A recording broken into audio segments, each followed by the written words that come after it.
2 second के लिए गुम हुआ, वापस आ गया, टक गया, टक वापस आ गया। वो 2 सेकंड लैप्स हो जाएंगे उसकी लाइफ उस पीरियड में। किसी को पहली बार दौरा पड़े, है ना, तो परिवार को तुरंत क्या करना चाहिए? आपका जूता सूंघाने से या मतलब अनियन से फर्क नहीं पड़ेगा।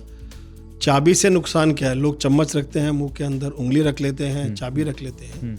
जब भी किसी को फिट आता है, ब्रेन के इतनी ताकत होती है उसके अंदर, जॉ के अंदर, कि वो आपके फिंगर भी काट सकता है। सामने फिट आ रहा है तो उसे पकड़ने लगते हैं कि अगर हाथों में बैठ रहे हैं तो हाथ सीधे कर रहे हैं, क्या ये करना चाहिए? नहीं, उसको छोड़ देना चाहिए।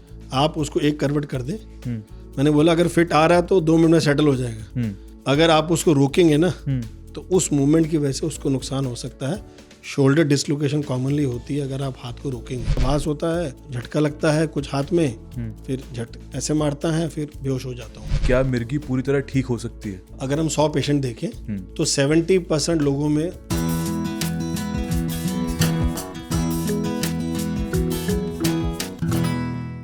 मिर्गी या एपिलेप्सी, ये शब्द आपने अक्सर कई बार सुना होगा, लेकिन जब हम किसी शब्द को अक्सर सुनते रहते हैं तो उसमें खतरा ये होता है कि कहीं उसे हम गलत ना समझ लें, वो शब्द कहीं मिसअंडरस्टूड ना हो जाए। मिर्गी दरअसल ऐसे ही शब्दों में से एक है। आपने अक्सर फिल्मों में कई बार इसका जिक्र सुना होगा। अक्सर कोई आदमी खड़ा होता है और अचानक गिर पड़ता है, उसे दौरा आ जाता है, और कई बार हंसी मजाक में कहा जाता है कि जूता सूंघाइए, मोजा सूंघाइए। लेकिन क्या ये दरअसल मजाक की बात है? क्या ये इतना आसान है? क्या ये इतना सिंपल है? ऐसा तो नहीं। तो इसी कॉम्प्लेक्सिटीज़ को समझने के लिए आज हमने सोचा कि हेलो डॉक्टर की इस एपिसोड में बात की जाए मिर्गी पर, एपिलेप्सी पर, जिसके और भी कई नाम हैं। लोग कई बार दौरा पड़ने को सीधा मिर्गी से जोड़ लेते हैं, झटका पड़ने को सीधा मिर्गी से जोड़ लेते हैं, लेकिन दरअसल ये है क्या, कितना कॉमन है, इसके क्या सिम्टम्स होते हैं, फर्स्ट एड क्या होना चाहिए इसके लिए, और दरअसल ये प्रॉब्लम कितनी सीरियस है। और ये भी कि जिनको मिर्गी लगातार आती है, क्या उन्हें ड्राइव करना चाहिए, क्या उन्हें शादी करनी चाहिए, क्या वो प्रेग्नेंट हो सकते हैं?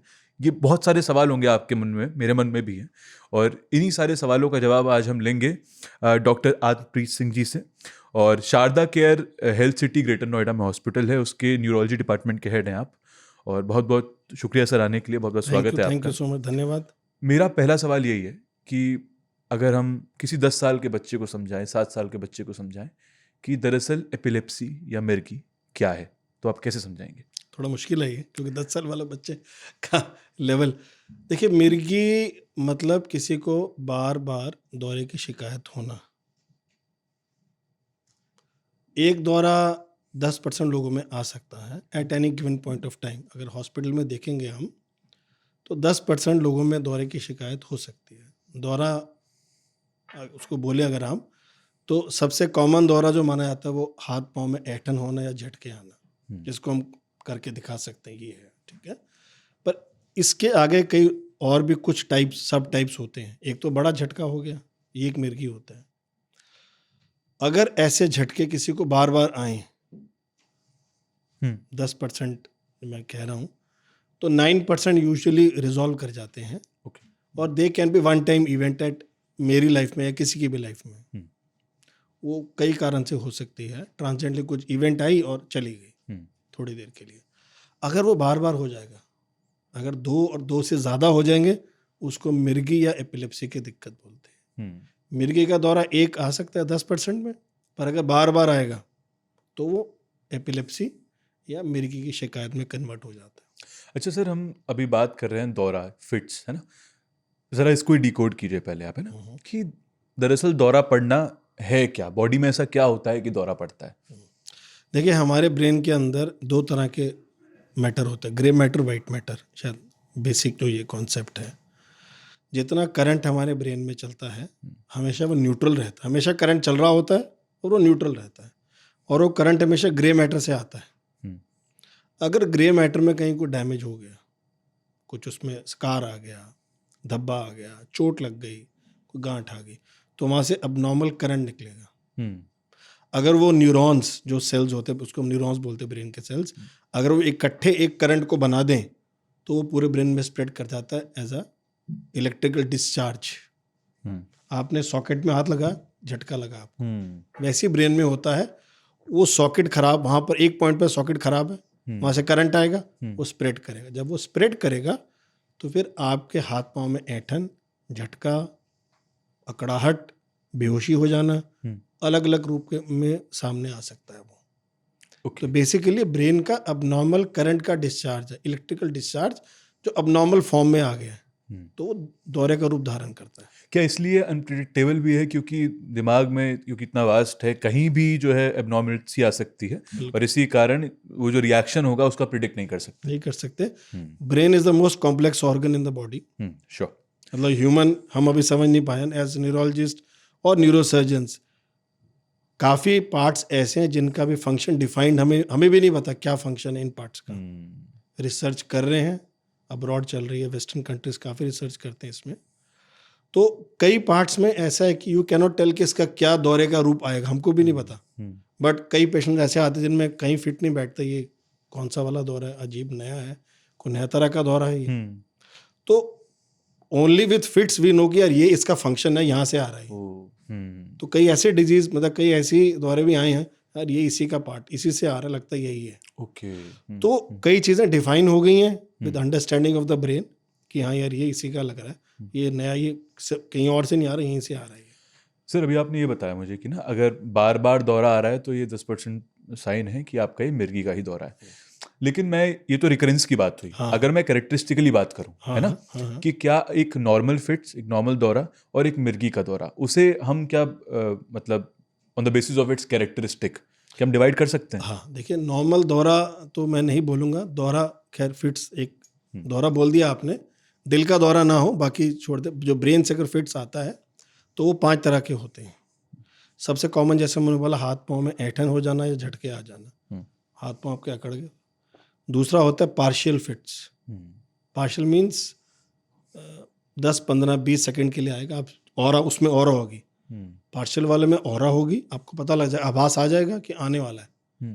ये हमेशा होता है मेरे को, आप चुप हो जाओगे, शांत हो जाओगे, आंखें बड़ी कर लेंगे, हाथ चलाएंगे, लेटर ऑन आपको हाथ पाँव में ऐंठन आ सकती है। ठीक। एंड समटाइम्स आप गफलत में भी जा सकते हैं 1-2 मिनट 5 मिनट के लिए। ये दूसरे टाइप का फिट्स हो गया। तीसरा होता है पार्शियल का, एक सिंपल पार्शियल जिसमें आप होश में हैं पर हाथ में झटका आ रहा है, पर आप बातें कर रहे हैं, झटका आ रहा है, होता है ऐसे पेशेंट्स के। तीसरा ये। चौथा होता है मायोक्लोनिक जर्क। उसमें क्या है, हाथ में आपने कॉफ़ी का मग पकड़ा, छूट गया, चम्मच पकड़ा, छूट गया, ग्लास पकड़ा, छूट गया, that is a shock like sensation, झटका आएगा, हो जाएगा। पांचवा होता है एब्सेंस। एब्सेंस यूजुअली बच्चों में ज़्यादा कॉमन होता है, 5 से 15 साल की एज ग्रुप में। एब्सेंस क्या है, बच्चा क्लास में बैठा है, 2 सेकंड के लिए गुम हुआ, वापस आ गया, टक गया, टक वापस आ गया। वो 2 सेकंड लैप्स हो जाएंगे उसकी लाइफ, उस पीरियड में। He doesn't know what has happened around. Teacher ने क्या बोला, पेरेंट्स ने क्या बोला, होमवर्क में कहाँ था मैं, एग्जाम में कहाँ रुका हुआ था, फिर वापस आएगा। He will start from the same point, but उसको याद नहीं रहेगा उस 2 सेकंड 3 सेकंड में क्या हुआ। और क्या ये 2 से 3 सेकंड प्रोलॉन्ग हो सकते हैं? हो सकते हैं, कई बार लंबे भी चल जाते हैं, बट अधिकतर 90% 2-3 सेकंड के ही होते हैं, इससे 10% में ज़्यादा जाते हैं। थोड़ा विषांतर है, लेकिन आप जब बोल रहे थे तो मेरे दिमाग में विजुअली आ रहा था, हम सब ने स्पाइडरमैन देखी है ना। हाँ। स्पाइडरमैन में जब उसे किसी खतरे का एहसास होता है तो जो जैसे आप ऑरा बता रहे हैं, हाँ। वो जरा सोचता है, उसकी आंखें बड़ी होती हैं और फिर उसे एहसास होता है कुछ होने वाला है। हो सकता है, तो लोग शायद समझ सकें उसे रेफरेंस ड्रॉ करने के लिए। अच्छा सर, मिर्गी कितने प्रकार की होती है? जो मैंने आपको ये जो 5 टाइप ऑफ फिट्स, ये तो दौरे हो गए अलग अलग तरह के। इसमें अगर हम एक पेशेंट में 2 से 3 तरह के सिम्टम्स आ जाएं तो वो एक मिर्गे का सिंड्रोम बन जाता है। तो एपिलेप्सी देखेंगे अगर आप, तो एपिलेप्सी 30 से 40 तरह की हो सकती है, हर एक एज ग्रुप में अलग अलग कारण से हो सकती है।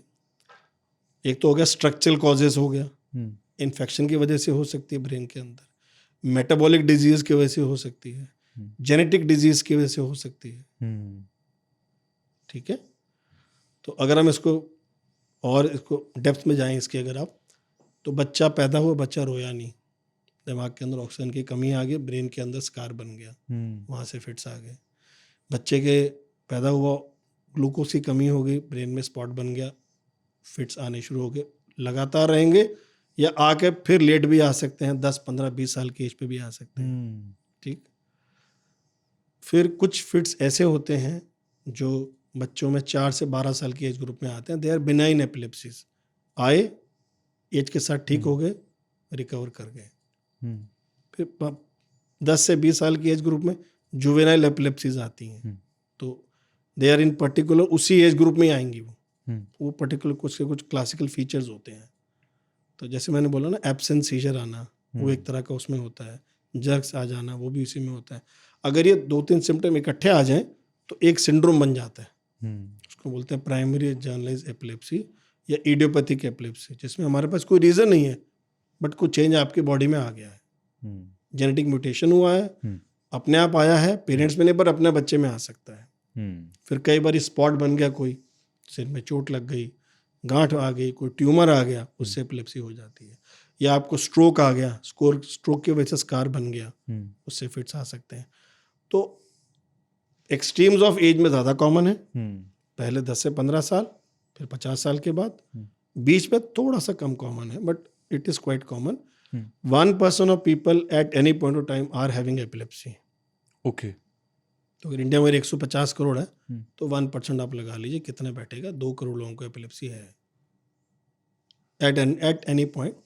पर फिट्स की दिक्कत, 1 फिट ज़्यादा में आ सकता है, हम्म, बट उसमें से बाकी में बार बार नहीं आएंगे। एक इवेंट आया किसी कारण से, ब्रेन के अंदर बुखार का कुछ हो गया, सोडियम कम हो गया, तब आ जाएगा, बट वो 1 टाइम ही होगा। हम्म, 1 सोडियम रिकवर कर गया, मेटाबॉलिक डिस्टर्बेंस ठीक हो गया तो वो दोबारा नहीं आएगा। ओके, उनमें आप दवाई वगैरह बंद कर सकते हैं, वो फिर अलग हम उस पर आगे जाएंगे। ओके।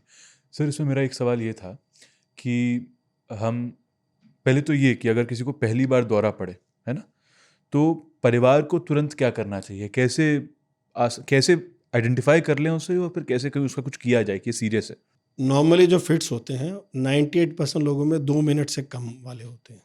हम्म, अगर कोई भी घबरा जाएगा, कॉमन मैन के लिए तो बड़ी बात हो जाएगी ना, हम्म, किसी को पहला फिट्स आ गया, अगर हम घर पे बैठे हैं, बच्चा बैठा है या कोई बड़ा आदमी बैठा है, सडनली हाथ पाँव एकदम ऐंठ गए, वो गिर गए, चोट लग गई, कुछ इश्यूज आ सकते हैं ऐसे। तो 2% लोगों में 98% लोगों में 2 मिनट का फिट होता है। हम्म, अगर वो एक्सीड करता है तो it is critical, it is crucial, it is emergency, hmm, then you have to immediately rush की हॉस्पिटल पहुंचे, इसका इलाज कराएं, ठीक। हम्म, बट अगर हम आप वैसे देखें, किसी नॉर्मल इंसान को अगर फिट आता है तो आपको तुरंत फर्स्ट चीज़ क्या, या आपने कभी देखा नहीं, आपको नई चीज़ है, तो कोशिश करें उनको गिरने ना दें, अच्छा, क्योंकि कहीं खड़ा हुआ आदमी कोई झटका आया, हम्म, फर्स्ट थिंग इज कि body will lose the balance, posture जाएगा उनको, वो नीचे गिरेंगे। पकड़ सकते हैं तो बहुत अच्छी बात है, नहीं पकड़ सकते कोई बात नहीं, उनको जब वो नीचे गिर गए हैं, कहीं एक्सटर्नल इंजरी नहीं है, गुड, उनको एक करवट कर दें आप, ओके, सो दैट कोई अगर थूक झाग मुंह से आती है तो वो बाहर निकल जाएगी। नहीं अदरवाइज पेशेंट में एस्पिरेट, वो सीधा लंग्स में जा सकता है आपका। ये आपको ध्यान रखना है कि जब भी ऐसा हो तो एक साइड कर दें उनको, बटन कुछ अगर कुछ है, शर्ट डालिए उसको लूज कर दें, आसपास झुंड ना बनाएं, हवा आने दें ताकि ऑक्सीजन उनको मिलती रहे। कॉमन कॉम्प्लिकेशन क्या होती है फिट्स के अंदर, ऑक्सीजन की कमी होना, क्योंकि बॉडी सीज कर रही है। हाँ, बॉडी सीज करेगी तो रेस्पिरेशन लेबर हो जाएगी, ब्रीदिंग में दिक्कत आएगी, तो ऑक्सीजन जा नहीं पाएगी, उसमें ही can have damage to the brain also. तो आप ये इंश्योर करें कि उनको ऑक्सीजन हवा बराबर मिलती रहे, एक करवट लेट जाएं, मुंह से झाग वाग है ताकि वो बाहर चली जाए, और उनको गले को लूज कर दें आप। ये 4-5 चीज़ें आप ध्यान रखेंगे तो आपको एटलीस्ट यू कैन कंट्रोल और you can have prevent the complications, जो बेसिक कॉम्प्लिकेशन होती हैं वो आपकी हट जाएंगी। और अगर लंबा चल रहा है तो तुरंत आपको रश टू द हॉस्पिटल, पर अगर 1-2 मिनट में सेटल हो जाता है तो वरी नहीं करना, but then you can take your time. पर अगर किसी इंसान को दौरा अभी आया, फिर आ गया, फिर आ गया 5-5 मिनट में, देन इट्स एन इमरजेंसी, क्योंकि इसके बाद बेहोशी भी आ सकती है आधे 1 घंटे के लिए, 2-4-6-8 घंटे के लिए, बाद में वॉमिटिंग भी हो सकती है, हेडेक भी हो सकता है कॉमनली। तो आपको ये सब नोट करना है। कुछ ऐसा सिम्टम नहीं है तो ओके है, you can take your time, emergency नहीं होगी, बट अगर वो लंबा चल रहा है तो इमरजेंसी है। ओके सर, एक सवाल मेरा ये भी था कि जैसे अब देख रहे हैं हम, ये बात तो अक्सर करते हैं कि लोग अलग अलग तरह की बीमारियों से पीड़ित होते हैं। मेरा कहना ये है कि कौन से लोगों को ज़्यादा ध्यान रखना चाहिए मिर्गी के प्रति, क्योंकि वो ज़्यादा प्रोन है। देखिए, करीब आज से 30 से 40 साल पहले ये कीड़े वाली शिकायत आनी शुरू हुई थी लोगों में, ब्रेन में कीड़ा आ गया। हाँ, उसमें मोस्ट कॉमन फैक्टर क्या है? Street food. Most common street food, खास करके बर्गर ईटर्स या चाइनीज ईटर्स, उसमें डालते हैं पत्ता गोभी। पत्ता गोभी में इतनी लेयर्स हैं उस गोभी के अंदर, कम से कम 200-400 लेयर्स होती हैं, एंड इट इज़ अनकुक्ड और पार्शली कुक्ड। और जहाँ पे फीको ओरल कंटामिनेशन होता है पानी का, व्हेन यू वॉश इट, अगर प्रॉपरली बॉईल नहीं किया हुआ तो उसके जो एग्स होते हैं वो आपके स्टमक में आएंगे, देन दिल straight go to the brain, फिर वहाँ पे कीड़े की शिकायत आ जाती है आपको। तो अगर आप स्ट्रीट फूड पे कंट्रोल कर लेंगे इन टर्म्स ऑफ चाइनीज़, खास करके कैबेज, पत्ता गोभी, तो आपका ये प्रॉब्लम सेटल हो जाएगा। जो लोग चाइनीज़ बहुत खाते हैं, we have seen lot of patients, they are heavy Chinese eaters, उनको रोज़ चाहिए चाइनीज़ खाना। तो उनमें देखा हमने कि दिमाग में कई बार उनको कीड़े की शिकायत आई है। ठीक है। दूसरा, अब आप देखें तो deliveries should be in the hospitals. Okay. क्योंकि बच्चों में अगर डिलीवरी घर पे हुई और बच्चा रोया नहीं, so he can have damage to the brain, so that later on can cause epilepsy. Okay. ठीक। तीसरा, रेडिएशन का असर जो आ रहा है आजकल, we also don't know phones में क्या चल रहा है। फोन्स हो गए या आपके जो बड़े टावर्स लगते हैं, 90s में स्टडी आई थी स्वीडन वगैरह से, बिकॉज वहाँ तो मोबाइल आ गए थे। हालांकि रिस्क बहुत ज़्यादा नहीं है, मार्जिनल इंक्रीज है, बट सिग्निफिकेंट नहीं है। So radiation exposure can also cause epilepsies, कई बार ब्रेन ट्यूमर्स एंड एपिलेप्सीज का उसमें थोड़ा सा है वो। बाकी ऐसा कोई स्पेसिफिक पॉपुलेशन नहीं है कि ये ज़्यादा एट रिस्क है या ये डिजीजेज है, बट इंडियन सिनेरियो में ये 2-3 डिजीज है जो हम काफ़ी पेशेंट्स हमारे ओपीडीज में आते हैं, इन 2 चीज़ों से सफ़र किया हुआ होता है। या बच्चा रोया नहीं, बच्चा डिलेड था, जो भी इश्यूज थे, उसके बर्थ हिस्ट्री वाज अबनॉर्मल उस टाइम पे, और या कुछ कीड़े की शिकायत, उसका कैल्शियम का धब्बा आ गया, स्कार बन गया, वहाँ से फिट्स आ गए। अच्छा सर, ये बात जो हम अक्सर देखते आते हैं, उस पर तो लोग जोक बनाते हैं, जो कि बहुत इनसेंसिटिव तो है ही, लेकिन जब भी किसी को मिर्गी आती है, दौरा आता है, कहते हैं जूता सूंघा दो या प्याज सूंघा दो या मुंह में चाबी रख दो। एक तो ये कितना ठीक है, इसके नुकसान है या नहीं है, या ये मिथ है सिर्फ? देखो, कुछ शक तो मिथ ही हैं ये सारी, क्योंकि 1 फीट 2 मिनट, जैसे मैं बोला 98% फिट 2 मिनट में बंद हो जाते हैं। तो आपका जूता सूंघाने से या मतलब अनियन से फ़र्क नहीं पड़ेगा। चाबी से नुकसान क्या है? लोग चम्मच रखते हैं मुंह के अंदर, उंगली रख लेते हैं, चाबी रख लेते हैं। जब भी किसी को फिट आता है, ब्रेन के इतनी ताकत होती है उसके अंदर, जॉ के अंदर, कि वो आपके फिंगर भी काट सकता है। तो आपको, मेरा पेशेंट देखे हमने, उन्होंने उंगली रखी और उनकी उंगली कट भी गई, ऐसा भी हुआ है। अगर जॉ बंद हो रहा है तो जॉ क्लेंचिंग ब्रेन का एक फिट का रिस्पॉन्स है। तो जॉ क्लेंचिंग में जहाँ पे हमारा फेशियल मसल्स ब्रेन में है या जॉ की मसल्स हैं, उन वहाँ से करंट आ रहा है, या वहाँ करंट पहुँच गया तो जॉ क्लेंच हो जाएगा आपका। चाबी डालते ताकि उनकी जीभ ना कटे। ठीक है। तो जीभ कटेगी साइड से, दैट टेक्स 8 से 10 दिन में हील हो जाती है।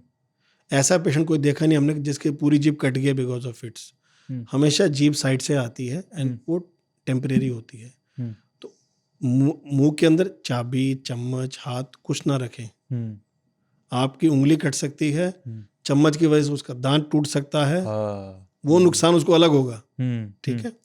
जहाँ तक रही बात प्याज और उसकी क्या नाम है जुराबों की, उसमें कोई फैक्ट नहीं है।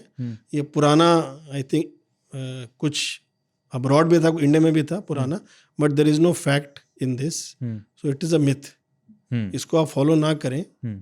मैंने जैसे आपको पहले बोला कि फिट अगर आता है तो तुरंत हम उनको साइड पे लेटे, फिट आपका 2 मिनट में सेटल हो जाएगा। ओके। अच्छा सर, ये तो आपने बताया कि अगर कोई किसी को फिट आया है तो वो गिर रहा है तो उसे आप रोक लीजिए, पकड़ के साइड से करवट से लिटा दिए। लेकिन ये भी होता है कई बार जब लोग पैनिक करते हैं ना, सामने फिट आ रहा है तो उसे पकड़ने लगते हैं कि अगर हाथों में बैठ रहे हैं तो हाथ सीधे कर रहे हैं। क्या ये करना चाहिए? नहीं, उसको छोड़ देना चाहिए। आप उसको एक करवट कर दें। मैंने बोला अगर फिट आ रहा है तो 2 मिनट में सेटल हो जाएगा। अगर आप उसको रोकेंगे ना तो उस मूवमेंट की वजह से उसको नुकसान हो सकता है।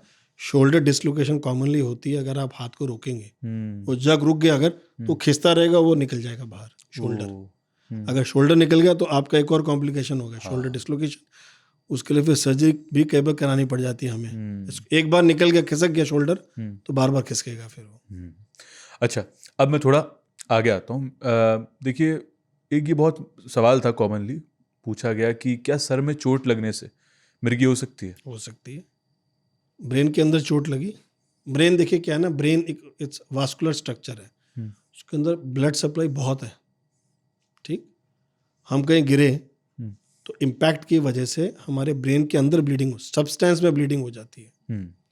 तो blood is an irritant to the brain. Okay. जहाँ ब्लड आएगा वो इरिटेट करेगा ब्रेन को। इरिटेशन में क्या होगा, करंट निकलेगा, वो इरिटेट हो गया और करंट छोड़ेगा। जब वो करंट छोड़ेगा तो आपको फिट्स आएंगे। अगर वो वहाँ पे फिर वो स्कार बन जाता है, वो स्कार एपिलेप्सी आ जाती है, फिर वो आपको बाद में तंग भी करती है कई बारी। तो ट्रॉमा से, चोट लगने से रिस्क बड़ा ज़्यादा होता है कि अगर हमें दवाई पहले शुरू करने में, अगर पेशेंट को चोट लगी है, हालांकि ब्रेन में आपको ब्लड नहीं, फिर भी आप प्रोफिलेक्टिकली स्टार्ट करते हो, यार ये इसको आ सकते हैं। अगर आपको ब्लड दिख रहा है तो हम कई बार दवाई पहले ही शुरू कर देते हैं कि इसको स्टार्ट करनी पड़ेगी। और जैसे किसी को दौरे बार बार आ रहे हैं और आपको अगर मेडिकली डायग्नोज करना हो तो उसके लिए कौन से टेस्ट होते हैं? MRI, EEG? एब्सोल्युटली, काफ़ी पता है आपको। अरे सर। नहीं, देखिए बेसिक टेस्ट है, एक हिस्ट्री, प्रॉपर हिस्ट्री लेना पहले कि फिट कहाँ से आ रहा है। जैसे आपने बोला ऑरा आ गया, तो अगर एक पर्टिकुलर पॉइंट से आ रहा है तो आपको आभास का पॉइंट, यार ये पॉइंट से इसको आ रहा है। First symptom will tell you कि कहाँ से आ रहा है। ब्रेन के अंदर हर एक पार्ट की, आई शुड से, भगवान एक सिस्टम बनाया हुआ है, हर एक पार्ट का अपना एक फंक्शन है। ये हाथ हिल रहा है, एक पॉइंट से हिल रहा है। अगर इस पॉइंट में करंट निकलेगा तो मेरे हाथ में झुनझुनी होगी या झटका आएगा एक उंगली में, इसका मतलब यहीं से दौरा शुरू हो रहा है। अब इसको कंफर्म कैसे करना है? हमने हिस्ट्री ले ली पेशेंट से, उन्होंने बोला आभास होता है, झटका लगता है कुछ हाथ में, फिर ऐसे मारता है, फिर बेहोश हो जाता हूँ मैं। तो इसका मतलब इसी पॉइंट से आ रहा है। तो हिस्ट्री इज इंपॉर्टेंट सबसे पहले। दूसरा प्रॉपर EEG, 1 घंटे का स्लीप रिकॉर्ड EEG का। ओके, EEG जरा थोड़ा सिंप्लीफाई करके बताइए। जैसे ECG करते हैं हार्ट में हम, हाँ, ठीक है ना, वैसे ब्रेन की वेव्स होती हैं जो हम इलेक्ट्रोएंसेफेलोग्राफ से रिकॉर्ड कर लेते हैं। ओके। ठीक है, तो 8 चैनल यहाँ पर लगाते हैं, 8 यहाँ लगाते हैं, फिर उनका एक डेरिवेशन बनाते हैं सिस्टम में, फिर उन वेव्स को रीड करते हैं। अगर वहाँ से कुछ करंट आ रहा है तो वेव अब नॉर्मल हो जाएगी। ओके। अगर वो अब नॉर्मल हो गई तो उस एरिया को ढूंढते हैं, MRI में इस एरिया में क्या है। So then we correlate with the MRI कि यार यहाँ कोई निशान है, धब्बा है, गांठ है, कुछ ट्यूमर है या कुछ चोट लगी हुई है। Second is MRI brain, that is very important. Most important is EEG, next is MRI। हमको 2 ये टेस्ट चाहिए इन एनी एपिलेप्सी पेशेंट्स। कई बार CT भी करते हैं, बट असेंशियल अगर आप बोले diagnostic test MRI must. Okay. 1.5 tesla, अगर कुछ डाउट है तो we can go to 3, but 1.5 tesla in a good machine is very good. मतलब it is good for us कि हमने एक बेसिक टेस्ट करा लिया, वो नॉर्मल है। EEG में गड़बड़ है तो बोलेंगे EEG में ये गड़बड़ है, MRI में ये गड़बड़ है। तो सर, कॉज की बात हो गई, समझ भी लिया, सिम्टम की बात भी हो गई, अब ना इलाज पे आते हैं। पहला तो मुझे ये बताइए कि क्या मिर्गी पूरी तरह ठीक हो सकती है? अगर हम 100 पेशेंट देखें तो 70% लोगों में दवाइयों से कंट्रोल हो सकती है। ओके। कंट्रोल 1 या 2 मेडिकेशंस पे। First treatment is always medical management, दवाई ही देनी है हमने। 70% दवाई में कंट्रोल हो जाते हैं। और अगर किसी पेशेंट को 5 साल तक बिना दवाई के फिट नहीं आया तो वो क्योर्ड है। अच्छा। डेफिनेशन है ये। दवाई पे 10 साल तक नहीं आया तो वो क्योर्ड है। ठीक, अगर उसको एक्सीड, या कुछ पेशेंट आते हैं हमारे पास कि 8 साल से दवाई खा रहे हैं, दौरा नहीं आया, दवाई कम की आ गया, दैट मीन्स क्योर नहीं है, अभी दवाई आपको चाहिए आगे। ठीक, तो अगर हम इन दोनों कंडीशन को देखें कि 5 साल और 10 साल, और ये 70% का जो फिगर देखते हैं हम, ये उन पेशेंट में जिनमें हमारा स्कैन EEG बिल्कुल ठीक है। स्कैन भी नॉर्मल है, EEG भी नॉर्मल है। उनमें हम 1 या 2 गोली पे कंट्रोल करके दवाई 5-7 साल, जो भी 3 से 5 साल जो पीरियड होता है हमारा बेसिक पीरियड, उसको क्योर कर देते हैं। किसी पेशेंट या जो रिमेनिंग 30% है उनमें इश्यूज आते हैं हमारे। उनके लिए we are very much limited resources. पूछे कैसे? वो 30% पेशेंट्स के लिए हमने एक दवाई ट्राई की, 2 ट्राई की, 3 ट्राई की, 4 ट्राई की, कंट्रोल नहीं हुआ। ऐसे पेशेंट बनते हैं प्री सर्जिकल कैंडिडेट्स। क्या इनमें कुछ नेक्स्ट ट्रीटमेंट कर सकते हैं हम? Next treatment is surgical treatment. Possible है कि नहीं? फिर हम असेस करते हैं ही इज फिट कैंडिडेट और नॉट अ फिट कैंडिडेट। अगर फिट है, मतलब fit means fitness for surgery, यार ये फिट कैंडिडेट है, इसको ले सकते हैं सर्जरी के लिए। नेक्स्ट स्टेप हमारा ये होता है। तो 70% पेशेंट्स अगर 2 से 3 साल में फिट नहीं आए, दे आर ऑलमोस्ट क्योर्ड मान के चलते हैं। उनका हम दोबारा असेसमेंट करते हैं 2-3 साल पे, all good, we can start reducing the medication. And जैसे मैंने बोला, इन 70% में से 50 विल बी टोटली क्योर्ड, दोबारा नहीं उनको आएगा। 20% में रिस्क में भी देर के दोबारा आ सकता है, फिर हम दवाई शुरू कर देते हैं, 1 दवाई या 2 दवाई, then can continue for long time. दवाइयों की बात आई तो क्या घरेलू दवाओं से या आयुर्वेद से भी ठीक होता है मिर्गी? देखिए, आयुर्वेद मेडिकेशंस तो हैं, बट उनकी क्रेडिबिलिटी पे डाउट आ जाता है। क्योंकि साइंटिफिक एविडेंस नहीं है हमारे पास। दवाइयाँ तो बहुत होंगी, मैं इसमें कोई डाउट नहीं है, क्योंकि अगर आप देखेंगे मेडिकेशंस आर सिंस एजेस, ठीक है, बहुत सालों से दवाइयाँ चल रही हैं। काफ़ी दवाइयाँ हमारी मेडिकल साइंस की जड़ी बूटी से ही आती हैं। उनको हम मतलब पाउडर फॉर्म में ले लेते हैं, या उनकी स्ट्रेंथ को हम हल्का कर दें ताकि उनसे हमारे सिम्टम्स ठीक हो जाएं, ठीक है ना। तो बट अब आयुर्वेद में प्रॉब्लम क्या है कि स्टडी कोई है नहीं हमारे पास कि ये इफेक्टिव, वो हमें नहीं पता। ठीक बात है। इफेक्टिव होंगी, बट हमारे पास कोई एविडेंस नहीं है। तो हमारा टेम्परामेंट साइंटिफिक एविडेंस का है, तो हम सोचते हैं यार ये क्या, इसका एविडेंस क्या है। हो सकता है इफेक्टिव हो, बट हमारे पास एविडेंस नहीं है। दवाई ट्राई कर सकते हैं, साइड इफेक्ट भी आ सकते हैं, उसकी गारंटी हमारी नहीं, कि उनको नहीं पता। ठीक बात है। अच्छा सर, ये तो इसके मेडिकल पक्ष की बात रही है, कि इसका ह्यूमन पक्ष और सोशल पक्ष भी है, कि आप इतने सालों से लगातार केसेस देख रहे होंगे। क्या जिसे मिर्गी है वो एक सामान्य जीवन जी सकता है? क्यों नहीं, अरे व्हाई नॉट। उनको तो ज़्यादा एफर्ट डालना चाहिए। They should rise and shine more than the common man. क्योंकि देखिए, मेंटली एक उनको एक हिंड्रेंस रहता है, यार बैक ऑफ द माइंड चलता है, कुछ है मेरे को। They need to outshine other people. Ideal situation में तो आई एनकरेज कि आप ज़्यादा पढ़ो। They should not hamper your growth. If you are qualified, well read, educated, nobody will question you. This will come in the back down list में हो जाएगा आपका ये। अगर आप अनएजुकेटेड हैं, इश्यूज हैं, तो then there can be lot of other issues in the society. Taboo मिलेगा आपको, घरेलू घर में बड़े इश्यूज हो जाते हैं, इन लॉज, वो सब इश्यूज आते हैं। Specially females, they should put in more effort. मैं खुद उनको बोलता हूँ कि आप ज़्यादा पढ़ो, ठीक है ना, so they can lead a normal life. But seizure control होना ज़रूरी है।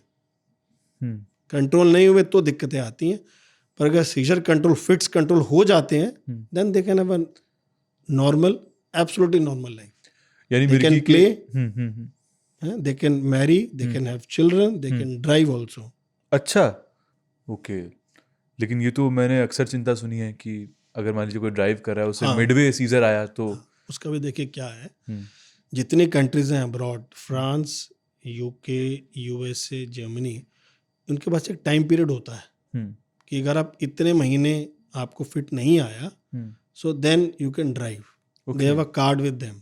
उनके पास कार्ड होता है एक, कि I am having epilepsy, but उस कार्ड में डिटेल सारी फीडेड है। जैसे वो स्कैन करेगा, डिटेल आ जाएगी आपकी कि he seizure free from so many months. Primary care physician has written for him, he can drive. Licence में उनके आएगा भी he is having epilepsy but he is controlled, okay, so he can drive. Most of the countries में 3 months से 12 months का period, if okay you can drive, because वहाँ independence is very very important. हाँ बिल्कुल। वहाँ पर physical independence is more important than anything else, क्योंकि there is no help. उनको खुद घर से जाना है, सामान लेने सुपरमार्केट में, खुद जाना है, फिर वापस आना है, पूरा घर मैनेज करना है। सो उनके केसेस या उन एरियाज में they require more such guidelines. हमारे इंडिया में गाइडलाइंस क्या, एपिलेप्सी आपने बोल दिया, then you can not have a license, there are no guidelines. हमारे इंडियन मोटर व्हीकल सिस्टम में देयर आर नो गाइडलाइंस। तो ideally we should have those guidelines कि ये दे कैन ड्राइव। आखिरी सवाल, पॉडकास्ट के अंत की ओर बढ़ रहे हैं, कि क्योंकि दौरा जब भी आता है तो हमने पहले ही बात की कि कुछ ना कुछ ट्रिगर्स होते होंगे ना, तो मेरा ये पूछना था कि क्या मोबाइल है ना, या फिर हम कहें चमकती लाइट, टीवी, ये ट्रिगर हो सकता है क्या? हो सकते हैं। सबसे कॉमन ट्रिगर है फीवर। कई बार हाई ग्रेड फीवर में लोगों को फिट्स आ जाते हैं अगर किसी को बीमारी है। Next is alcohol. Okay. Alcohol withdrawal से एक्सेस से दोनों से आ सकते हैं। ये थोड़ा आपको जो है बताना पड़ेगा विड्रॉल और एक्सेस को। देखो विड्रॉल क्या है, कोई रोज अगर अल्कोहल ले रहा है एक पर्टिकुलर अमाउंट 80 ml 100 ml जो भी ले रहा है XYZ, सडनली विड्रॉज 6 महीने साल से लगातार ले रहा है, विड्रॉ करेगा, रिस्क है फिट्स आने का। उसको पेशेंट एपिलेप्सी का है, अल्कोहल लेगा, रिस्क है फिट्स आने का, बिकॉज वो थ्रेशोल्ड ब्रेन का कम कर देती है, टेंडेंसी बढ़ जाती है आपकी जो एपिलेप्सी पेशेंट्स होते हैं। तो alcohol is a major risk factor. इसके अलावा रिस्क फैक्टर ये दो मेन कॉमन है जो आपको ऑलवेज कीप इन माइंड। जैसे बोला कि लाइट, कुछ एपिलेप्सी में लाइट ट्रिगर होती है, disco lights, late nights, sleep is a major trigger. अगर आपने स्लीप डिस्टर्बेंस लगातार कुछ दिन की तो एक टेंडेंसी बढ़ जाती है ब्रेन के अंदर, ब्रेन इज नॉट रेस्टिंग, तो इलेक्ट्रिकल एक्साइटेशन बढ़ जाती है, आपको फिट्स आ सकते हैं। कुछ एपिलेप्सीज में स्लीप डिस्टर्बेंस या फिट्स बहुत कॉमन होते हैं, तो वी एनकरेज द पेशेंट्स कि आप 8 घंटे कम से कम सोएं, 11 से 7 या 10 से 6, तो minimum 6 to 8 hours of sleep is must for epilepsy patient. यानी वर्कोहॉलिक्स को भी जो है चिंता करने की ज़रूरत है कि आप बर्नआउट ना हो जाएं कहीं। बहुत शुक्रिया आने के लिए, धन्यवाद। आपने बहुत सारी शंकाओं का मेरी तो निवारण किया। आपका भी क्या होगा, आपको भी बहुत सारे सवालों के जवाब मिले होंगे। अगर 2-3 बातें आप सम अप करना चाहें या 2-3 बातें मुझसे छूटियों कहना चाहें तो आप प्लीज़ बताइए।